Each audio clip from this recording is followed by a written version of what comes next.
Alors Fabrice, est-ce que tu peux nous expliquer comment on met correctement un film dans un appareil argentique, s'il te plaît? Alors d'abord, on sort son film, comme ça il est prêt à être utilisé. On ouvre son appareil. On apprend à tenir son appareil bien convenablement pour ne pas le poser. S'il est en équilibre, on risque de mettre son doigt dans le rideau. Si on met son doigt dans le rideau, c'est fini, l'appareil, il est mort. Donc on prend sa pellicule, on la met au seul endroit qu'on sache mettre, on le verrouille, on prend sa pellicule donc sans toucher le rideau, et on vient mettre la pellicule dans la fente prévue à cet effet dans la bobine réceptrice. On arme,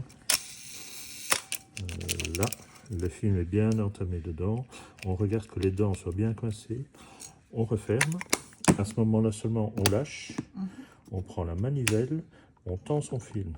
Là le film il est bien tendu, j'ai une résistance, on va armer pour la première fois.